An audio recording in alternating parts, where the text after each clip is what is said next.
L'actualité à la une ce matin, des habitants de Namisma demandent le départ de Trougol. Réunis autour du chef de Ramatoulaye, refusent toute forme de négociation et appellent au déguerpissement. Vous les entendrez dans ce journal. Et des milliers de catholiques de Ouagadougou au sanctuaire marial de Yagma. Le pèlerinage annuel se tient aujourd'hui sous le signe de la communion et de la prière. Bonjour à tous et bienvenue au 13h15 de la télévision de Burkina. Tout d'abord, l'Union des révolutionnaires pour le Faso est toujours en réflexion pour présenter ou non un candidat à la présidentielle 2015. Les responsables du parti l'ont dit samedi aux journalistes au cours d'un point de presse. Les questions d'actualité comme la baisse des prix du carburant et les mouvements de contestation constatés ont été abordés. Nathalie Kaouri, reportage. Dans un contexte où l'on connaît de plus en plus les partis politiques qui prendront part à l'élection présidentielle à venir, l'une des questions évoquées à cette conférence de presse a été de savoir si l'UREFA est pour ou contre le choix d'un candidat unique pour le compte des partis sankaristes. Entre celui qui se réclame dans l'absolu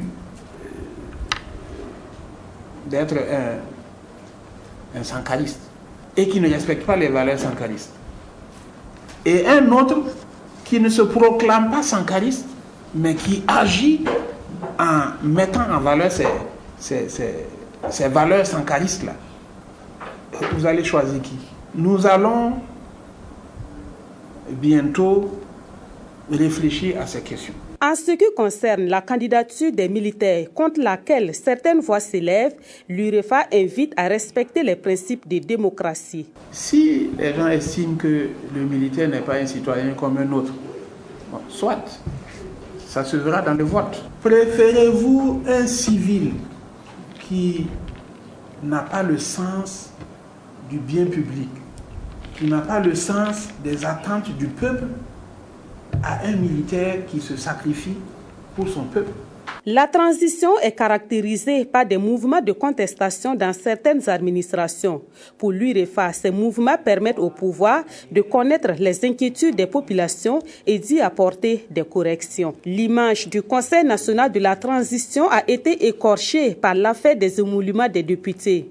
Sur le sujet, l'UREFA a dû comprendre la réaction de l'opinion publique, mais précise que les députés ont désormais des charges qui ne sont pas toujours perçues de l'extérieur. Ce n'est pas dans l'ordre des fonctions du député, mais combien de coups de fil nous n'avons pas reçus pour dire « Ah, je suis malade, ah, j'ai besoin de 3 ballons, ah, j'ai besoin de me déplacer pour aller prendre des contacts ».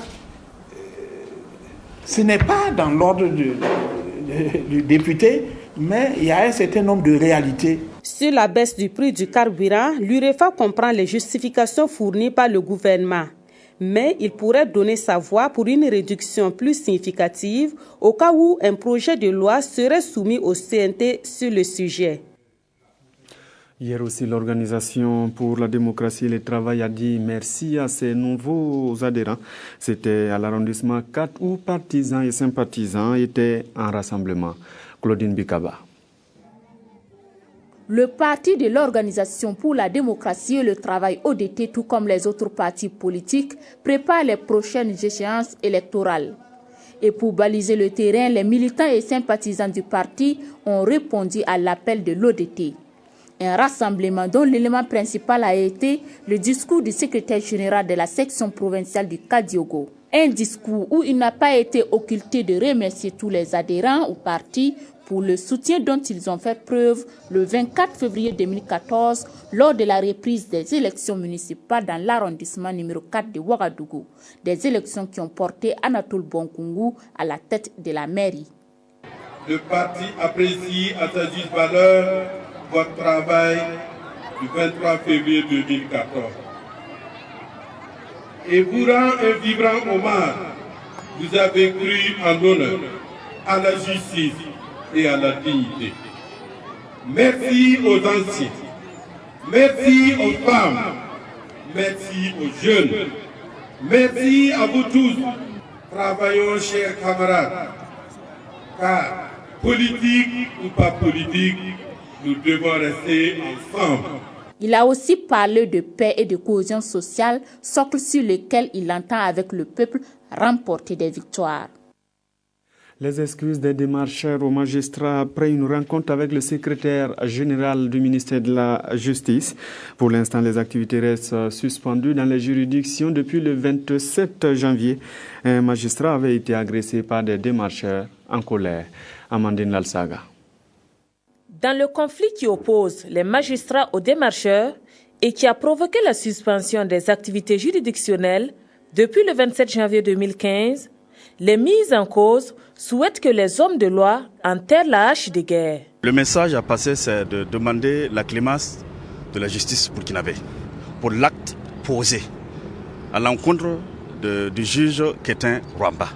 On a agressé, pour ne pas dire un juge, et on ignorait cela parce qu'il y a un de nos amis qui était arrêté et qu'on a demandé seulement la libération. Mais on ne savait pas que ça devrait se produire comme ça. Nous, on ne savait pas. Maintenant que ça s'est produit, on demande seulement qu'il nous pardonne. Cette délégation de démarcheurs, forte de 5 personnes, dit avoir été reçue ce vendredi 30 janvier par le procureur du Faso et ce 31 janvier par le secrétaire général du ministère de la Justice. Ils voient que ces démarcheurs font leur mea culpa et promettent de ne plus récidiver. Nous promettons ici que le juge peut venir chercher son enfant dans toute quiétude, sans problème, parce que ce qui s'est produit ne va plus se reproduire. Selon le secrétaire général du département en charge de la justice, un projet de protocole d'accord a été transmis aux magistrats pour appréciation. Des magistrats qui devraient se prononcer ce lundi sur la levée ou non de leur mot d'ordre de suspension des activités juridictionnelles. Toutes nos excuses pour la qualité des images. Et puis, chez des habitants de la commune rurale de Namisguin pour le départ de Trougol, une partie de la population a été convoquée chez le cheikh de Ramatoulaye pour en parler. Le climat reste tendu entre la société et les riverains depuis le saccage des installations de la société Korotimi Kagone. Venus de plus de 200 villages, ils sont nombreux à se rendre à Ramatoulaye pour soutenir la population de cette localité et celle de Namisguin qui demande le déguerpissement de la société True Gold. Pour le représentant des jeunes de Namisguin, depuis l'incident du 14 janvier entre la population de la dite localité et la société True Gold, aucun accord n'est parvenu. De ce fait, le cheikh de Ramatoulaye livre un message. Ce que nous on veut montrer au peuple burkinabé, les travaux de mine d'or True Gold qui est ici, le cheikh il ne veut pas ça. Il veut qu'il n'a qu'à arrêter carrément les projets au niveau de Ramatoulaye et son entourage. Pour la population de Ramatoulaye et de Namisguin, plusieurs raisons expliquent. Si les populations ont dit non à la mine, c'est parce que la mine est porteuse de beaucoup de problèmes de santé, des problèmes de pollution, des problèmes environnementaux et beaucoup d'autres problèmes qui se greffent au travail de la mine. Même ceux qui se disent médiateurs, eux-mêmes ils ne sont pas sûrs puisqu'ils ne nous ont rien présenté pour nous prouver même qu'on ne sera pas déguerpi. Ça veut dire qu'eux-mêmes ils ne sont pas sûrs. Au moins un papier signé pour nous prouver que vous ne serez pas déguerpi. Il n'y a pas de négociation possible entre la société minière et la population de la commune. Maintenant, ce que tout le monde veut ici, c'est son départ. La population de Ramatoulaye et de Namisguin demande au gouvernement de prendre en compte leurs préoccupations. Depuis l'avènement de la téléphonie mobile, on assiste à la floraison d'industries parallèles. Vendeurs de cartes ou de téléphones, réparateurs, détaillants, c'est un secteur pourvoyeur d'emplois. On dénomme aujourd'hui 11 millions d'abonnés au Burkina. C'est le dossier de cette édition. Ernest Kambiré. Massés aux alentours des sièges des principales agences des opérateurs de téléphonie mobile, ils sont aujourd'hui les premiers bénéficiaires du boom du secteur des télécoms au Burkina. Vendeurs de cartes, d'accessoires de téléphone, revendeurs, réparateurs, grossistes ou détaillants, leur activité dépend de l'embellie des télécoms. Au Burkina, comme un peu partout en Afrique, le secteur est en plein essor et génère des centaines, voire des milliers d'emplois indirects. Avec l'arrivée du portable, là, beaucoup de gens ont eu du travail. Il y a des gens qui sont dehors là, c'est grâce à ça, ils tiennent les appareils, ils revendent. Ils viennent les prendre avec ceux qui font les voyages. Ils prennent avec eux et puis ils sortent. Moi, eux aussi, ils gagnent ce qu'ils gagnent dans ça. Aboubacar est fier d'exercer cette activité qui le fait vivre, à l'instar de ces nombreux jeunes qui ont investi les boutiques situées aux abords des agences principales des compagnies de téléphone mobile. Par jour, s'il y a le marché, bon, un 25 000, un 30 000 comme ça. J'ai une moto que je circule avec et je l'ai achetée en économisant ce que je gagne ici. Je me suis marié, tout ça à cause de cette boutique-là. Il y a beaucoup de qualités maintenant. Il y en a à 5 900, il y en a à 14 900, il y en a à 30 000, il y en a à 50 000 jusqu'à 300 000 et quelques. Alors là, actuellement, le marché n'est pas bon, mais on peut gagner 250 000, 200 000 d'ici le soir. Le matin jusqu'au soir, maximum 50 000. Maximum 50 000 qu'on peut avoir. Tant qu'on va calculer avec le marchandise, et accessoires et du bénéfice, bon, trop c'est 50 000. Bon, j'ai vendu le téléphone, j'ai payé ma moto et je suis en train de continuer de chercher encore. Maintenant, c'est de mes gens que je vais payer. Roger Ouedraogo et Mahmoudou Tapsoba sont de ceux-là. Réparateurs de portables, ils disent gagner leur vie dans cette activité qu'ils exercent depuis qu'ils sont arrivés à Ouagadougou. Toutes sortes d'appareils, nous on repart. À cause du réseau là que nous sommes en train de travailler. Voilà. S'il n'y a pas de réseau, on ne peut pas travailler sur les portables. L'avènement des téléphones, ça nous arrange beaucoup.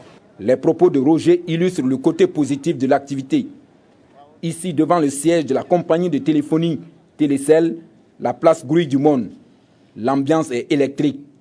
Des dizaines de vendeurs et réparateurs de portables et d'accessoires squattent les lieux et harcèlent les passants pour leur proposer leurs services. Moi, je pars prendre ce Agis, viens vendre, j'enlève ce que je gagne et je repars le donner l'argent. Ouais, ça marche un peu. Si c'est pour manger là, moi ça va. Par jour, je peux gagner 5 000, 10 000. J'ai quitté l'école là et à 3e, j'ai eu mon BPC. Bon, j'ai vu que le commerce ça me plaît, je suis rentré dedans et gagne ce que je peux gagner chaque jour. Vraiment, je remercie Dieu, c'est bon. J'ai payé ce téléphone et LG et 4 SIM à un prix de 25 000 francs. Voilà, pour leur permettre aussi, comme ils se débrouillent, d'avoir du pain, de leur pain. Ici, on a souvent les francs sur revoir qui nous revient un peu moins cher. Et le vendeur, je le connais très bien. Donc souvent, j'ai l'habitude de payer des téléphones et souvent, je lui conseille aussi des amis qui viennent payer chez lui, quoi. Donc c'est plutôt le coût du téléphone qui devient plus cher en magasin plutôt qu'ici. Parmi ces jeunes, on rencontre des scolaires et des étudiants, mais aussi des déscolarisés. Tous ont un regard positif sur leur activité qui leur permet d'avoir une certaine considération auprès de leurs camarades ou de subvenir tout simplement à leurs besoins.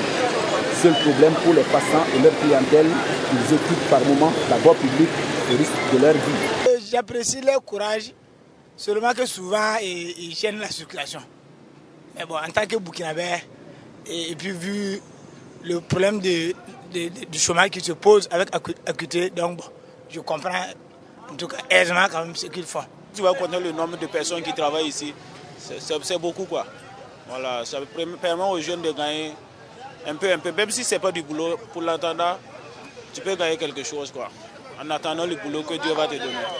Le marché des télécoms au Burkina est alimenté par des grossistes comme Will Telecom, France Télécom, Universal.com, quelques petites et moyennes entreprises PME qui ont su profiter de l'embellie du secteur. Lomé au Togo, Lagos au Nigeria, Dubaï aux Émirats Arabes Unis ou Beijing en Chine sont et restent les différents circuits d'approvisionnement du marché burkinabé. Et la plupart de ces jeunes parcourent aujourd'hui le monde pour inonder le pays des téléphones et autres accessoires à des prix cassés, voire abordables pour le consommateur burkinabé. Le Lalenaba en tournée de promotion du moringa, c'est une plante reconnue, reconnue pour ses vertus thérapeutiques et veillerait aussi la conscience chez les enfants. Le ministre du Moronaba est allé présenter son nouveau produit aux pensionnaires de l'orphelinat Al-Ouda avec le soutien de ses partenaires turcs. Abdul Rasman Zongo. L'association Belouet du Lalenaba Tigré et ses partenaires turcs entreprennent une tournée de promotion sur les vertus du moringa. Le public cible de cette initiative constitue les écoliers comme ici à l'école Paspanga de Ouagadougou, mais aussi des pensionnaires de l'orphelinat Al-Gouda. Auparavant, nos ancêtres, ils avaient des médicaments et notre médicament, c'était traditionnel. Mais maintenant, grâce à Allah, on a des scientifiques, on essaie aussi de scientifiser les médicaments. Voilà, donc c'est comme ça qu'il rend grâce à Allah. Et il remercie aussi la fondation turque et Naba Ilarlé.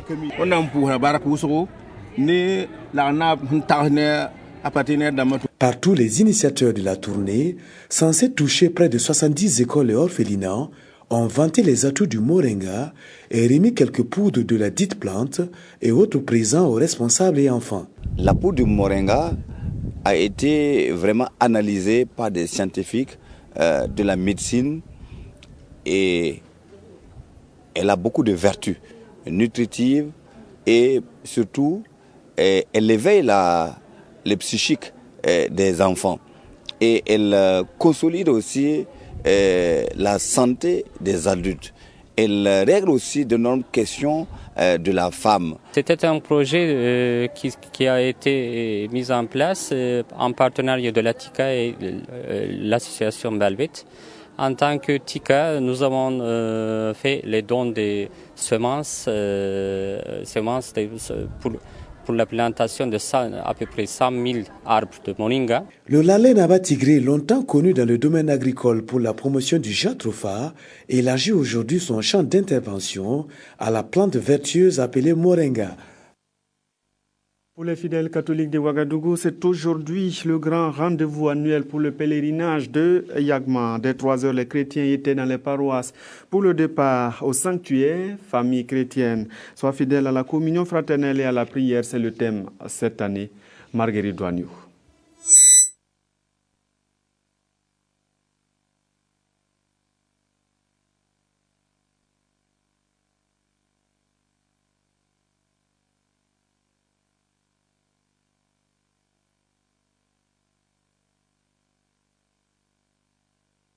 5h25 du matin, dans la cour de la cathédrale de Ouagadougou, c'est la 3e vague de pèlerins qui attend l'arrivée du car pour Yagma. Les premiers départs étaient prévus pour 3h du matin. 5h40. À la paroisse Saint-Pierre de Gounguin, la tension est palpable dans les rangs. Ce sont les derniers cars qui se positionnent et il faut à tout prix avoir une place dans le bus. C'est donc l'impatience dans les files. Et le respect des aînés devient alors la dernière des priorités. On n'est pas prompt à laisser passer les anciens d'abord et on le fait clairement comprendre. Mais après quelques bousculades, la sagesse prend finalement le dessus et les plus âgés peuvent prendre place les premiers. Au bout de 10 minutes, le car est plein comme un œuf, au grand désespoir des moins chanceux qui se résignent à trouver d'autres occasions, ces dernières souvent moins confortables.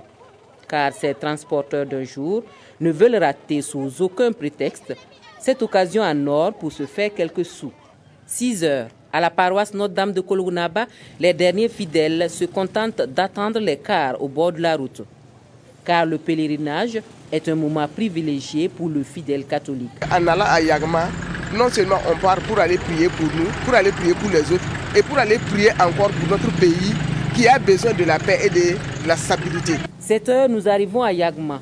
Le lieu de la célébration eucharistique est déjà noir de monde, mais les pèlerins se bousculent toujours autant sur la route. C'est un acte de foi et chacun vient avec une intention particulière. C'est un renforcement de notre foi, dans notre croyance pour le Christ. Bon, Yagma, c'est un sanctuaire où chacun vient pour se blanchir, pour purifier sa foi à travers la prière. En communauté en fait, parce qu'on dit que très souvent quand on prie en plusieurs, on est mieux écouté par le Seigneur.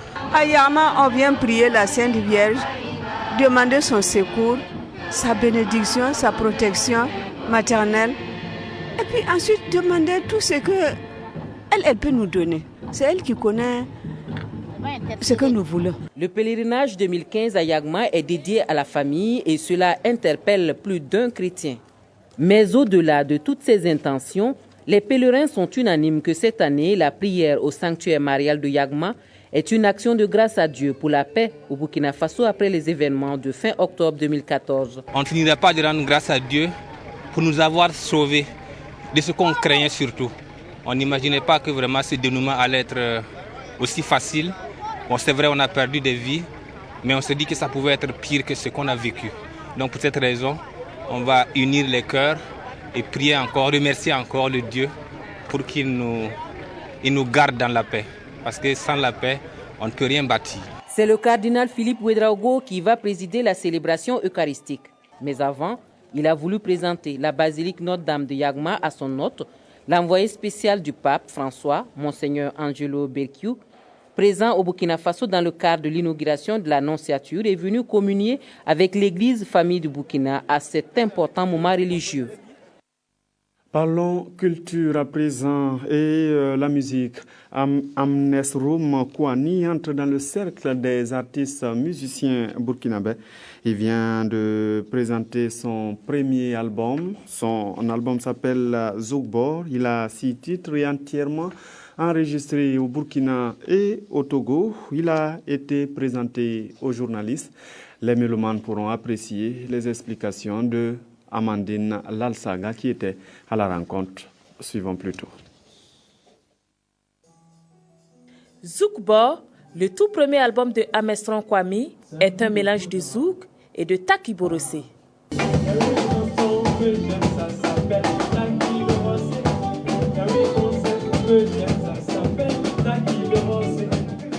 Taki borosé, un concept musical emprunté chez l'artiste musicien Ahmed Smani. Dans cet album où se côtoient des sonorités traditionnelles et modernes, l'artiste chante l'amour et la beauté africaine. Dire à tout le monde et puis à des cœurs un peu tristes d'être en joie.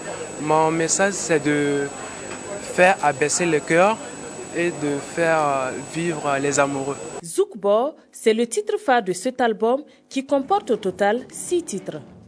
Pour la promotion de l'œuvre, Amestron Kwame prévoit des concerts à l'intérieur et à l'extérieur du Burkina Faso. Merci d'avoir suivi cette édition qui s'achève et bonne suite de programmes sur la RTB.